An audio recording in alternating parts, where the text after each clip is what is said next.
नमस्कार।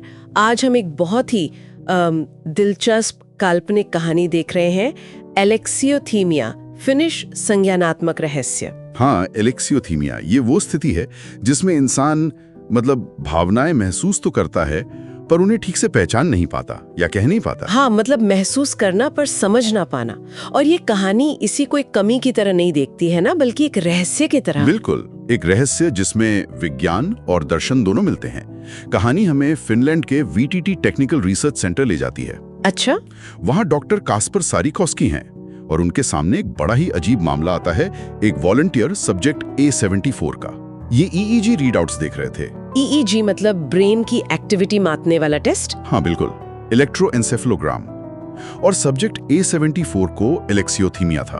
तो उनकी रीडिंग्स में ऐसा क्या अजीब था? अजीब ये था कि देखिए, दिमाग के जो हिस्से शारीरिक संवेदनाएं और भावनाएं प्रोसेस करते हैं, सोमैटोसेंसरी और लिम्बिक सिस्टम्स, वो तो पूरी तरह एक्टिव थे। ठीक है। लेकिन वो हिस्सा कॉर्टिकल लेबलिंग वाला, जो इन भावनाओं को नाम देता है, समझता है, वो बिल्कुल शांत था।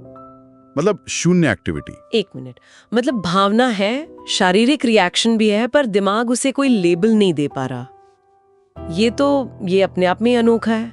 हाँ, अनोखा तो है, पर कहानी में इससे भी ज्यादा हैरान करने वाली बात यह है कि ये भावना बिना पैटर्न क्षय के बनी रहती है, वो खत्म नहीं होती। बिना पैटर्न क्षय, इसका क्या मतलब हुआ? आमतौर पर अगर हम किसी भावना पर ध्यान ना दें या उसे समझे नहीं, तो वो धीरे धीरे फीकी पड़ जाती है। पर यहाँ ऐसा नहीं हो रहा था। वो अनजानी भावना बस बनी हुई थी लगातार। और इसी चीज ने डॉक्टर सारिकॉस्की को इतना खींचा। उन्होंने एक थ्योरी दी, अवचेतन सिमेंटिक इंटैंगलमेंट। अवचेतन सिमेंटिक इंटैंगलमेंट, ये सुनने में भारी लगता है। आसान शब्दों में क्या है ये?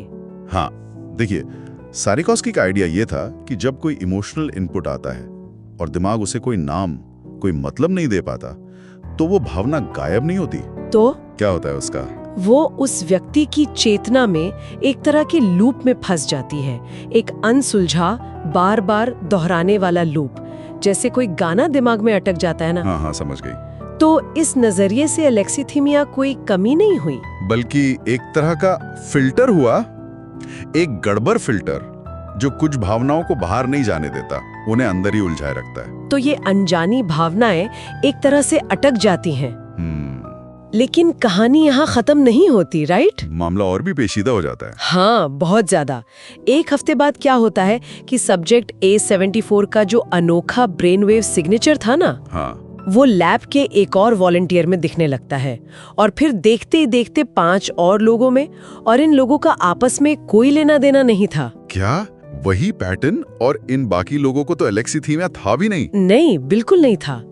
ये तो जैसे कोई दिमागी तरंगों का इन्फेक्शन फैल गया हो। ये कैसे हो सकता है? इसका कोई कनेक्शन, कुछ पता चला? हाँ, जब जांच हुई तो पता चला कि ये सब लोग लैब से जुड़े थे और एक रहस्यमयी सिग्नल के संपर्क में आए थे। सिग्नल? कहाँ से आ रहा था ये सिग्नल? ये लैब के ही रूम 3C में रखे एक पुराने बंद पड़े अवलोकन टर्मिनल से आ रहा था, जिसे बंद होना चाहिए था, पर वो बंद नहीं था। और वो क्या कर रहा था? वो सब्जेक्ट A74 की जो आखिरी EEG रिकॉर्डिंग थी ना, उससे निकली एक बहुत ही धीमी, लगभग सुनाई ना देने वाली आवाज उसे लगातार ब्रॉडकास्ट कर रहा था। एक आवाज EEG रिकॉर्डिंग से? कैसी आवाज थी वो? वो एक बहुत लो फ्रीक्वेंसी साउंड थी, 13.86 हर्ट्ज की, और उसमें एक अजीब सी चीज थी, फाइबोनाची ड्रिफ्ट। फाइबोनाची? जैसे वो गणित वाला सीक्वेंस? हाँ, वही। शायद ये इशारा था कि ये सिग्नल कुछ बहुत ही बुनियादी, शायद प्राकृतिक लेवल का है। इसे रिसर्चर्स ने ई-लूप कहा। ई-लूप। ओके, ई-लूप। और इसका लोगों पर क्या असर हुआ जब उन्हें ये सुनाया गया? असर बड़ा ही अजीब था। उन्हें सपने जैसी चीजें दिखने लगीं, कुछ ज्यामिति पैटर्न, धुंधली सी सिनेस्थेटिक छवियां, और एक बहुत गहरी भावना कि उन्हें बिना बोले समझा जा रहा है। बिना बोले समझा जा रहा है? वाह। और जब उनसे पूछा कि वो क्या महसूस कर रहे हैं, तो ज्यादातर का जवाब एक जैसा था, पता नहीं क्या महसूस हो रहा है, पर ये एहसास ये बहुत पहले से है, बस मुझे ये नहीं पता था कि मैं इसे सुन रहा था। ये तो बहुत अजीब है। ये भावना उनकी अपनी नहीं थी। नहीं, यही तो कहानी का सबसे बड़ा सवाल है। ये भावना अंदर से नहीं आई थी, ये बाहर से आई थी, एक सिग्नल के रूप में, जैसे कोई बाहरी डेटा हो। तो क्या भावनाएं हमारी चेतना या हमारी समझ से बिल्कुल अलग अपने आप में मौजूद हो सकती हैं? और क्या एलेक्सीथीमिया, जिसे हम एक कमी मानते हैं, वो असल में इन बाहरी भावनात्मक सिग्नल्स को पकड़ने वाला एक एंटीना हो सकता है? ये तो पूरी सोच को ही पलट देता है। भावना एक भारी डेटा की तरह। कमाल है। अच्छा, इसके बाद डॉक्टर सारिकोस्की ने क्या किया? इतना सब जानने के बाद वो और गहरे उतरे। उन्होंने करीब 400 टेराबाइट का ईईजी डेटा जमा किया, बहुत सारा डेटा। हाँ। और उसे एक बहुत पावरफुल एआई सिस्टम में फीड किया, एक रिकर्सिव न्यूरल लूप, जिसे हम ट्रांसफॉर्मर मॉडल भी कहते हैं। ये पैटर्न ढूंढने में माहिर होते हैं। और एआई का क्या कहना था? उसने क्या नतीजा निकाला? नतीजा?